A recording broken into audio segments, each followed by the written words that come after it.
morning. This is John Winscott of Energy, Minerals, and Natural Resources. Today we're with Sam Cobb of RMS Foods, and we're taking a tour of his facilities. Good morning, Sam. Morning. Good.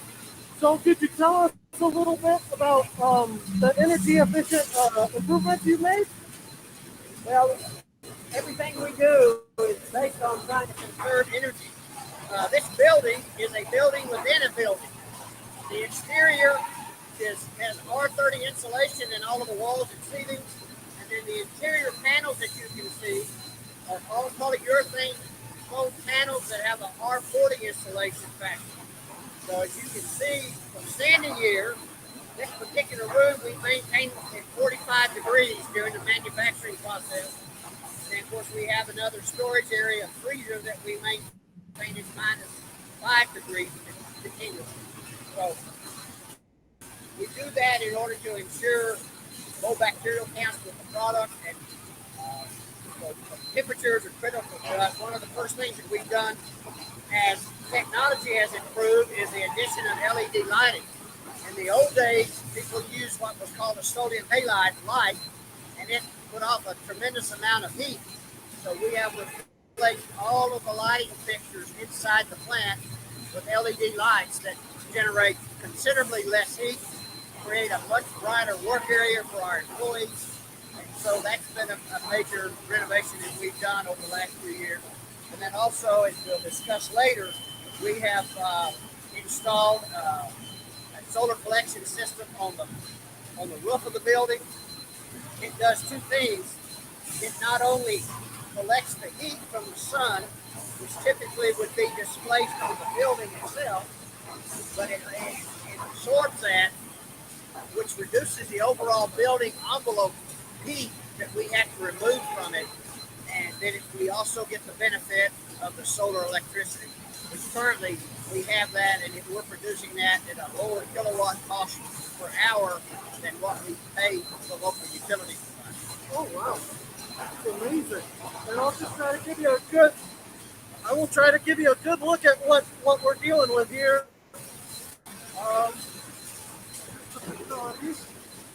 The LED lighting, good imagery, and yeah.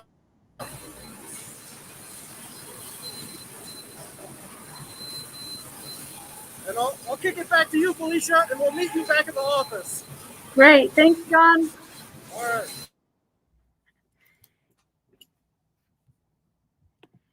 Thank you so much for joining us. I'm Felicia DePaula, Program Specialist with the New Mexico Economic Development Department. The Rural Efficient Business Program is a partnership between EDD, New Mexico State University, and the New Mexico Manufacturing Extension Partnership. The program strives to assist rural small businesses and agricultural producers in New Mexico to reduce energy consumption, increase profits, and explore ways to implement renewable energy systems. John Winscott, as you just met, is the Economic and M-Nerd, and he is joining us today.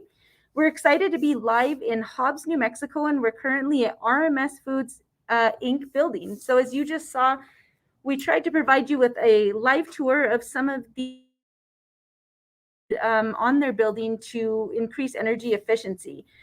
So several years ago, RMS Foods embarked on an energy saving and clean energy strategy, saving modifications to the facility. It also added 381 kilowatts of solar capacity that is generated by 1,369 solar panels located on the roof of the processing plant.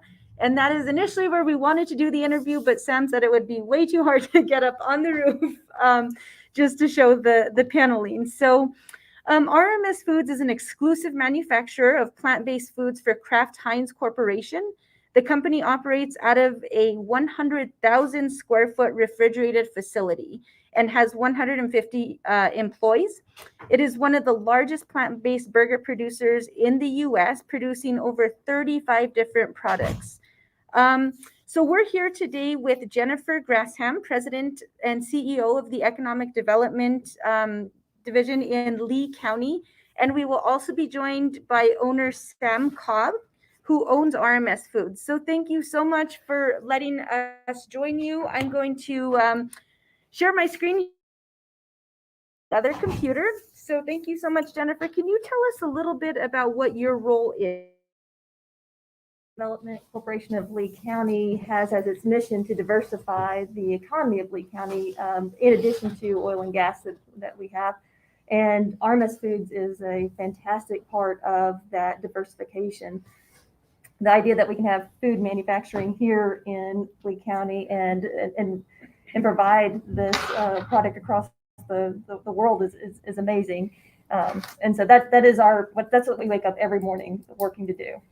That's amazing. You guys are joined back with Sam and John, so we're gonna bring them back into the stream, and I'm gonna pass it over this way. So thank you so much, Sam, for joining us, and Jennifer, if you want to scoot in with Sam there, and we can kind of finagle our view. There we go. Perfect. So if we can jump into a couple questions, and please, both of you, feel free to jump in and answer. So we want to start out by asking you a little bit about RMS Foods, how it has grown to be one of the largest producers in the U.S. Well, we have been very fortunate.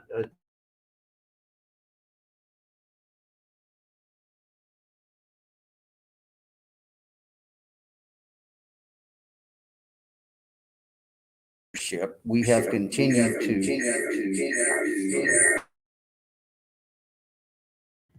There we go. Through that strategic partnership, we have continued to be able to grow. Plant-based foods are very, very popular. 1 year partnership between now the company is called Kraft Heinz, and that partnership has continued, and they have worked with us on all of it. Typically, the way we work is the product developers at Kraft Heinz bring us various concepts of products. We test the environment to determine whether it can be efficient points and then launch the product and all that type. Then Kraft, the vision of Kraft, they will then take the product. Its buyers,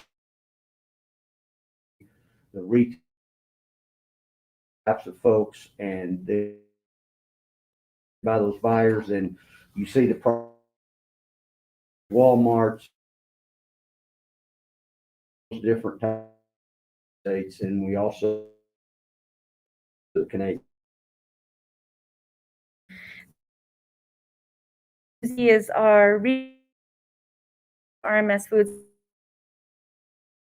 That there was something COVID, and not sure if that's been rolled out just yet.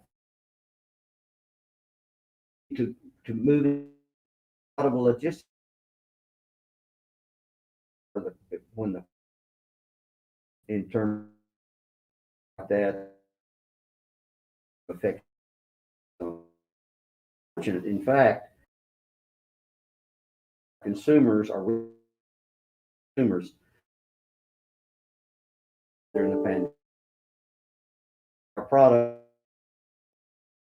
So if you're product at home, we're fortunate that our revenues, like a lot, were due to the. So we were fortunate in. Your wife. In the audio, it's.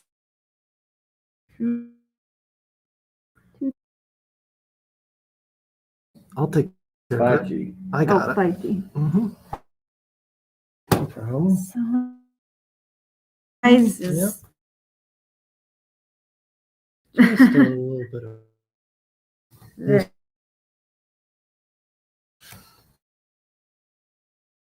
Hey. Bear with us. Oh, There we go. okay, great. Okay. Freezing. Still freezing. That's strange. Okay. Okay. Well, That's So, as you showed us, manufacturing company, we're just curious what triggered RMS to start pursuing an energy saving and clean energy strategy? Part of the, it's really part of our overall corporate focus in that, since we are in the plant-based foods business, we are looking for things that are more green related type projects. And so we felt like that follow along with the strategy that Kraft Heinz has for its company, as well as, and due to our partnership with them, we wanted to be a working partner with them and try to look for other ways that we could provide energy as part of that. And I don't know if they heard me when I was on the plant floor, but we have a unique situation here in this facility, building with a building R30 insulation factor on the overall structure, and then that building with insulated panels that you saw the walls and ceilings are R40 insulated panels. So we have a very energy itself. And then as we saw the technology change in lighting, the old days, a lot of manufacturing plants in large spaces used metal halide light. It's a lot of heat. That if we converted to LED lighting, we would eliminate a lot of that heat that was being generated on the plant floor, which means that we have less to keep our. And so through a program with Xcel Energy, they worked with us, and actually we received some rebates from Xcel for converting to LED lighting, which helped with the capital cost. Xcel has been a good partner with alternatives. We also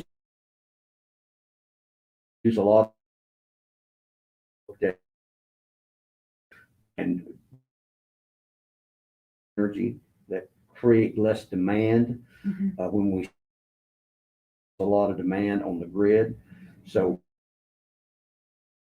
and do with the motors, we reduce that, which takes low better, but it also reduces the demand that we have to pay for as part of our utility bill. Wow. And then we found the electricity at a cheaper cost than we could buy it from. But the solar, they absorb the light, and when they our roof before on 100 degrees,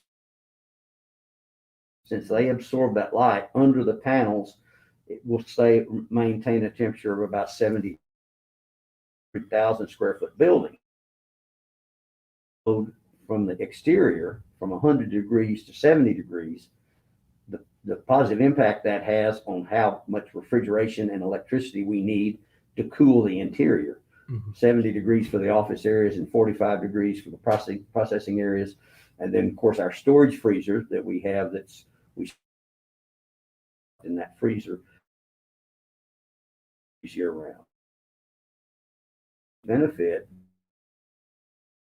by not only the electricity in the heat that they kind of would be their building for us. Yeah. Freezer. area. Did you identify those? The sort of the heat coming off the light, just something. It's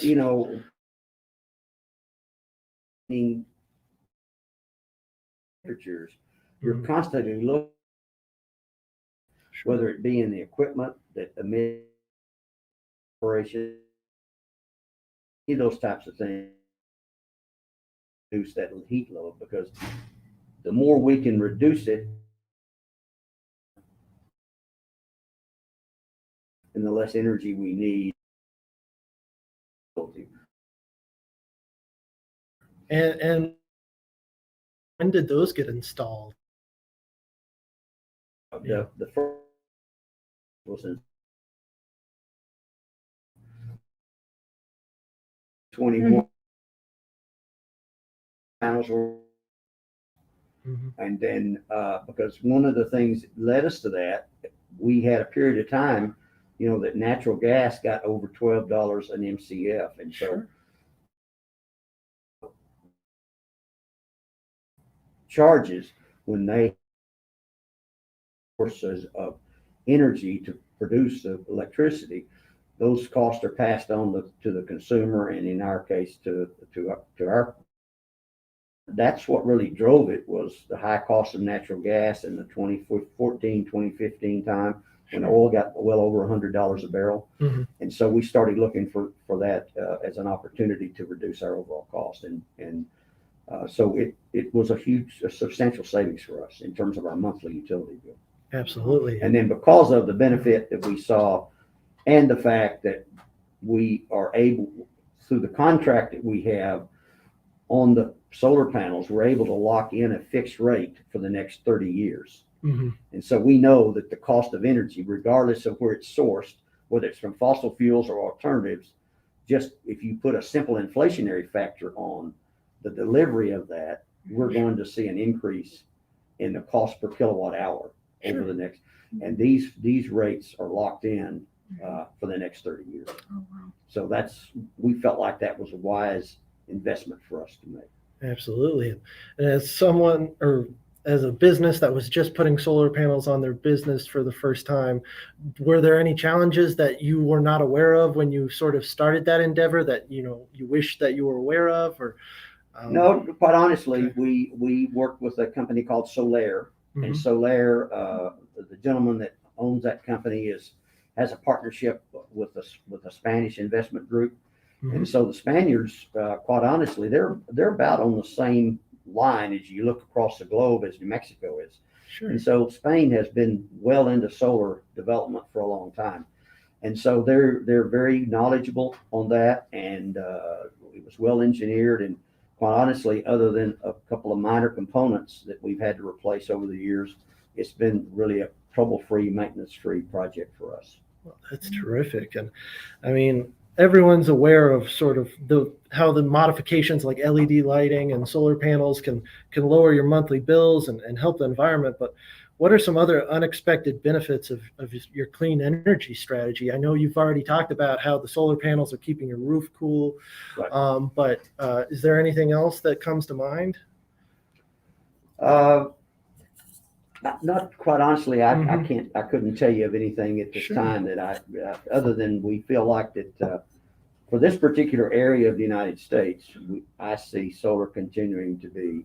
We're a little bit too far south for a lot of the wind projects. Most of those wind projects are more in the middle part of the state, where you've seen a lot of growth there with the wind farms in those areas. But I think solar will continue to be an alternative energy source for this area. In fact, I've visited with a number of the oil and gas producers, and a lot of them are converting to solar for some of their field installations because the cost of the infrastructure to get the electricity to those remote locations, it's actually turned out for them to be to put in solar installations. And of course, they have standby generators typically if they don't have the infrastructure in place.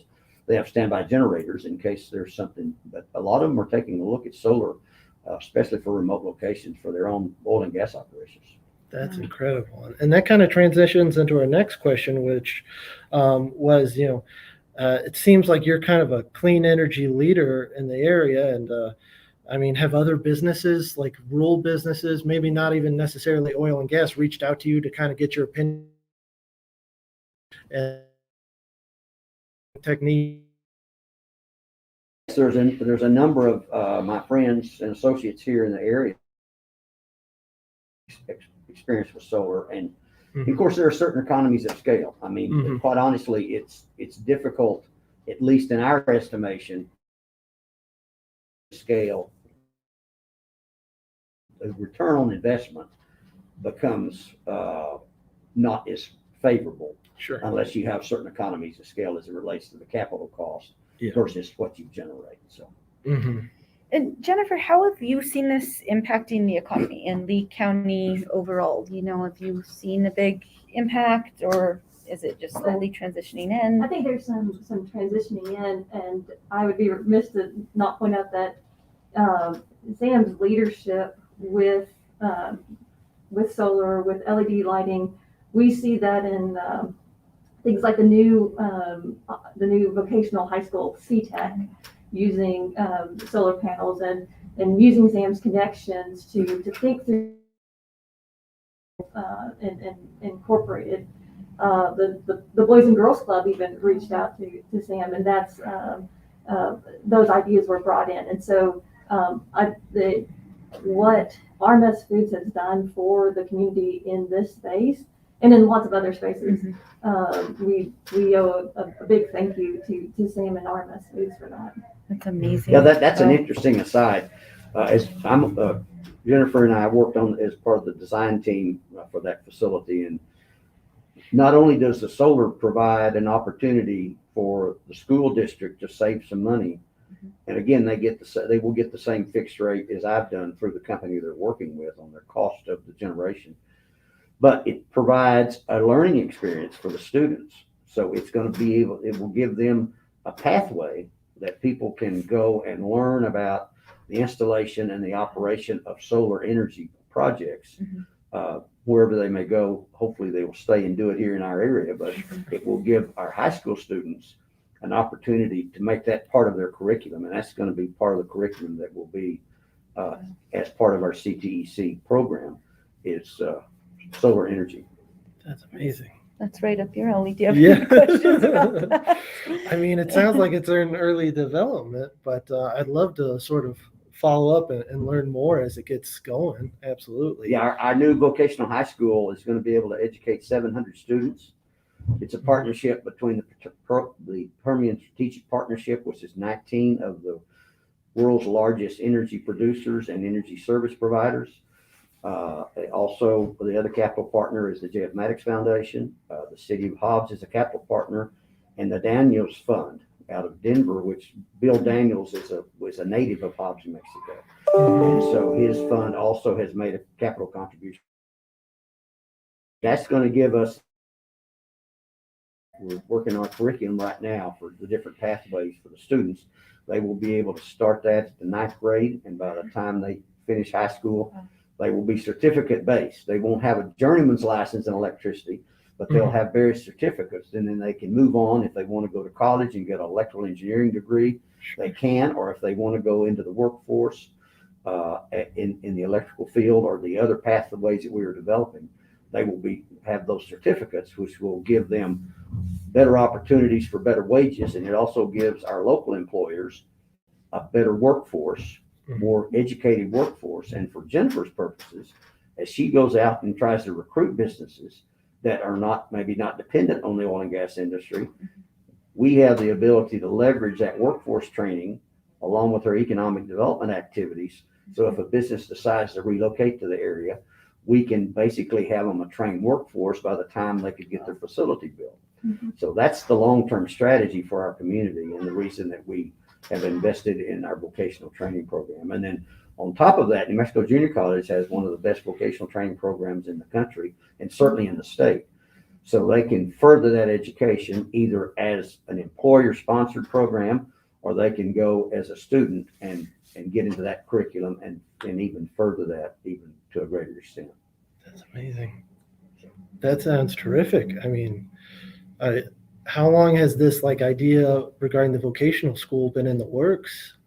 About 3 years. 3 years. Our previous superintendent, T.J. Parks, Mhm. and said, a lot of students in our community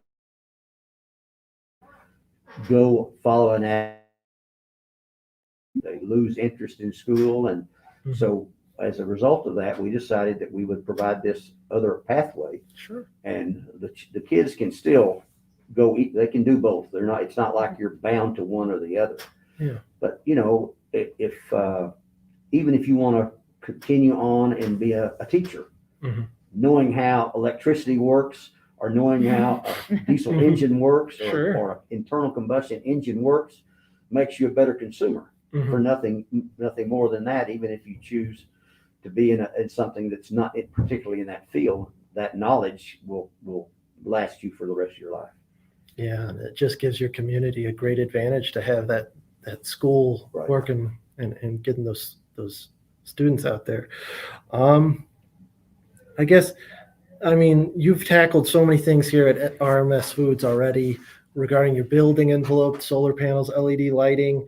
Do you have any like future plans for like things that you haven't yet addressed but are interested in looking into regarding, energy efficiency?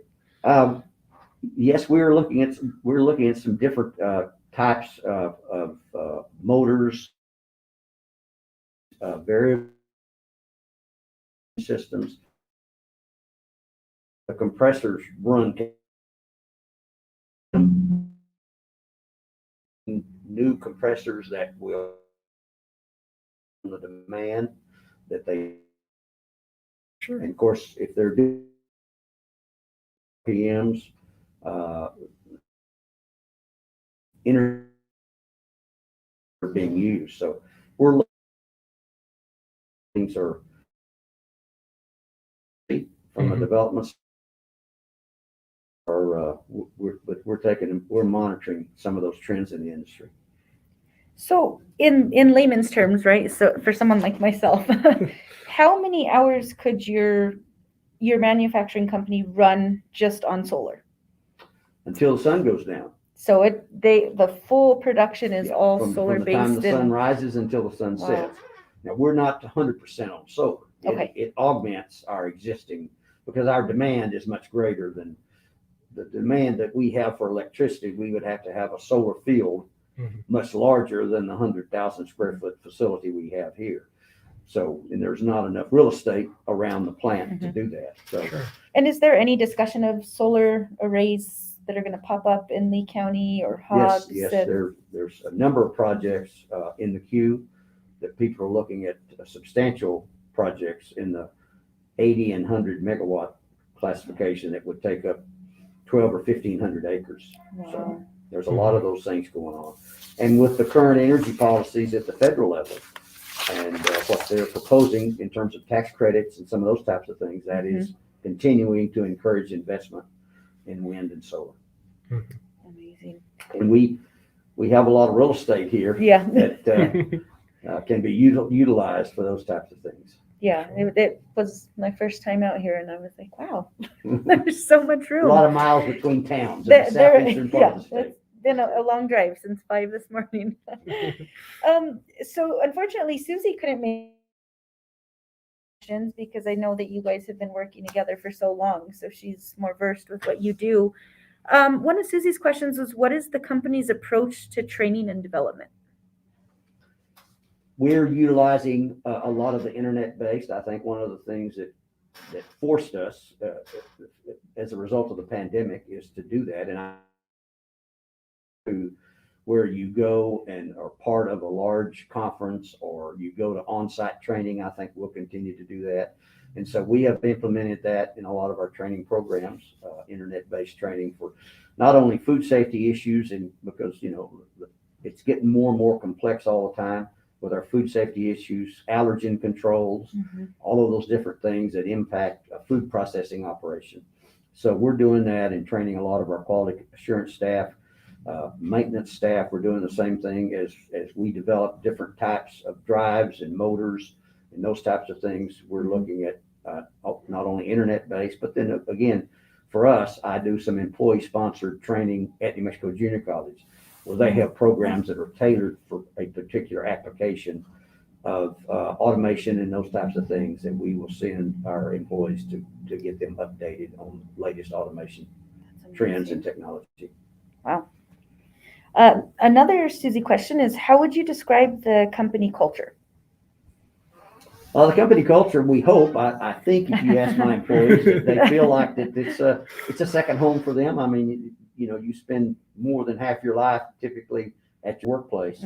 And so we have a very open culture. I think you noticed that as we walked around Yeah. with the production employees, everybody was friendly and Yeah. greeted each other. Mhm. And then I have a very strong management team of 13 over various, because we have both day and night operations. And so every day at 3 o'clock, we meet here. That's where we transition from the day shift operation to the night shift operation. Mhm. We have discussions about the issues we had with startup, because as I explained to you when we were on the production floor, Mhm. this plant, we disassemble it every night. I have a team that comes in at about 11 o'clock every night. All of the equipment is disassembled. It's cleaned and sanitized. And then my quality assurance team comes in about 4:30 in the morning. They start taking swabs, and we swab the walls, the ceilings, even the floor drains, to determine if where there might be any areas that we need to do additional cleaning, or just to monitor our trends as it relates to the various activities of the sanitation process. And then those swabs are sent to a third party. We send off about 100 swabs where they do back to us. 3 o'clock, we talk about the startup and the handoff. So the night shift op quality is part of. And so I think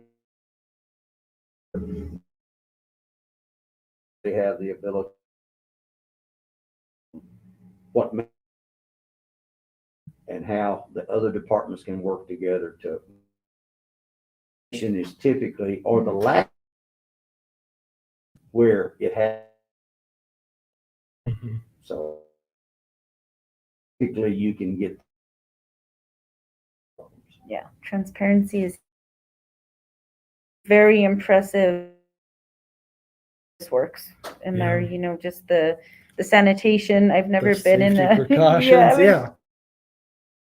See it at 6 o'clock. You Pristine.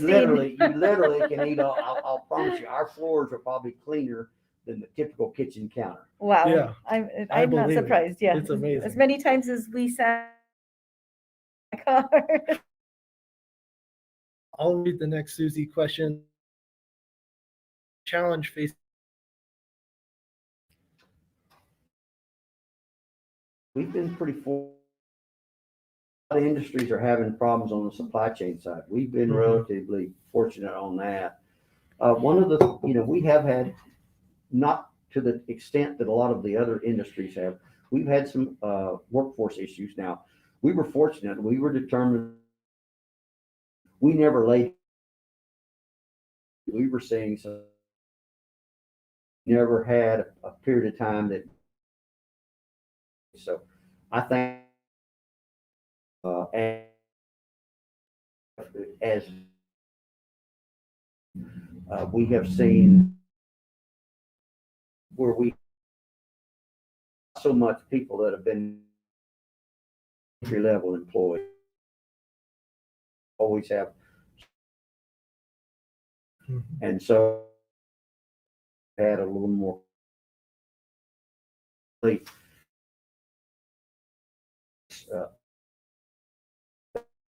Federal government unemployment start getting street struggle with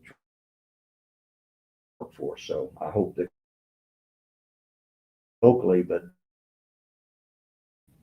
And is that across everywhere? I mean, there's some good things that appear to be happening in our unemployment. Seeing everywhere really good optimistic things, but yeah, struggle kind of starting back up again. Yeah. And there was a lot of people here in the local area. And so even though the activity is increased, and it's been gas producers and a lot of those people, apartments and those types of things, left the area because they were basically laid off because there was no work for them. And so I think that's had a negative impact on some of those industries that are more dependent on a skill set that maybe is not entirely here in the local workforce. So. And do you have anything up your sleeve as a county to try and, rebuild the economy, to bring some, workers back into the force? Is there any advice that you have for other counties out there that are struggling with this? I know a lot of them are providing incentives and those types of things, and hopefully that will offset some of the resistance they've had placing some of those open. And what are some of your 5-year, 10-year goals for RMS Foods? Where do you see yourself down the line? Well, I think we're in a good space. I mean, as everyone is aware, plant-based food products are certainly popular, and I think that trend is going to continue. So we think that that will be a continue to provide opportunities for us to introduce new products and expand in that arena. So, and I see that trend continuing. I don't see that ever reversing, quite honestly. And as our world population grows, it's evident that plant-based products have a greater ability to fill that food supply chain than some of the animal protein products that we've been dependent on for so many years. So now don't misunderstand me. My family's heritage is ranching, and I still operate two cattle ranches. Sure. And I'll always be a cowboy and a cattle rancher. But from a food processing standpoint, this is a niche that has certainly been very beneficial and has helped me be successful and create a lot of jobs. And I'm proud to be part of it. Sure. Never hurts to diversify, that's for sure. I tell people I make veggie burgers so I can afford to be a rancher. Yeah, it's not a cheap occupation. So before we conclude the interview, I want to just pinpoint again, I know that you mentioned it, but I know that that's where a lot of companies are struggling. They have the idea of, growing in the energy efficient world, but the financing is an issue. And I know that you mentioned some options earlier. And if you can just reiterate again so that we really... I think most of the energy providers, no matter where you are in the state, whether it be natural gas, electricity, and some of these other companies that are looking for opportunities to partner with industry on solar installations and those types of things, I think those opportunities, and I think the Economic Development Department provides linkage to some of those types of things where they can contact their local utility providers, and there are some programs available, and through those savings, potentially, I would think that there's probably some opportunities for financing based on the savings that you might incur. And then, of course, right now, one of the reasons that we did the solar is there are substantial tax credits that we are able to take advantage of, and so that reduces the capital cost as well. So there's several programs out there and I would encourage our local our listeners to first contact their locally. So the state would certainly be receptive to helping them find a path. Awesome. I just want there, I think that that's where a lot of business. Everybody is wanting to help, whether it's your local economic, all of the local energy providers have community. And their job is to try to, at the same time, use it more efficiently. For clarifying a very helpful portion of this. Yep.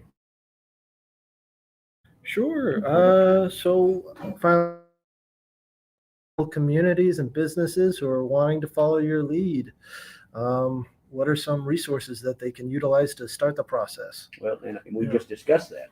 Go to your local provider.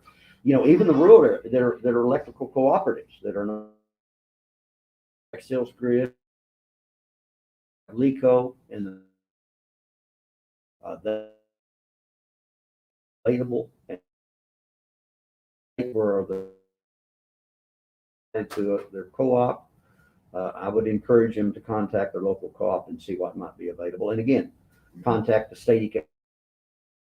Have an active economic development or our regional representatives with the state of New Mexico. If they can contact, get on your website, find out who their regional representative is, and contact them and tell them what they want to do. Whether try to improve people out there, certainly willing to help. To the regional rep. Jennifer, remark. It's, you know, so about something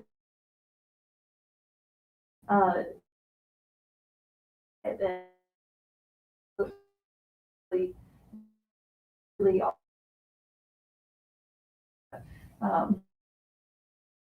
to see many more businesses like the RMS Foods. Yes.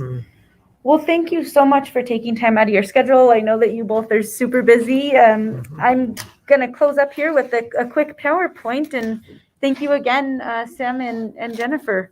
You bet. Thanks for the opportunity. Thank you. All right. Well, let's see if we can get the PowerPoint working this time. We had some technical difficulties last time. And let me see if I can get it up. Yes, here we are. All right. Well, I just want to give a broad run through of some of the things we have going on at economic development right now. So I want to say a quick thank you to our partners at New Mexico MEP and NMSU for their partnership in this. I want to show a couple slides, and I won't do them justice like Jalal would, but for any energy assessment needs, please contact Jalal Rastigari, who is contact information is on this slide. They can come into your business and conduct a free energy assessment, probably exactly where Sam started, give you an idea of what you're doing right, what you're doing wrong, and give you some options how to rectify those issues. Also, Grow New Mexico Manufacturing is the team of manufacturing and engineering experts that are available to assist manufacturers and overcome barriers to growth. They can help with everything from management systems to manufacturing safety, scale-up processes. And for any information with that, please contact Jennifer Sinsabaugh. We have a multitude of programs, and thank you so much, Sam and Jennifer, for pitching those. Some of these funding options are Fund It, which we just held last week, our JTIP, which is a job training incentive program, LEDA, opportunity zones, always connect with your regional reps. We have the collateral assistance program and the finance finder. Finally, there is, if you're having any questions about the Rural Efficient Business Program, let me break it down for you, how it works. So a lot of businesses have no idea how to work towards reducing energy, and they don't know where to start. So essentially, you're going to do some research, get on our website at nm.com. Multitude, identify your needs. Do you want wind? What do you want?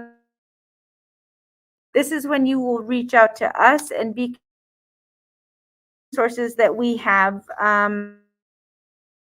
FeliciaF.DePaula@state.nm.us, and I can connect you in whatever way you need. And if I don't have the answer right away, we will find an option. Again, I want to thank Sam, John, thank you again, Jennifer, for joining us today. And a special thank you to Susie for helping set this great interview up and sharing so much information about solar and energy efficiency. Please feel free to reach out to me with any questions you might have. I will get those over to Jennifer or Sam if I do not have the answer. Thank you, everybody, and have a great day.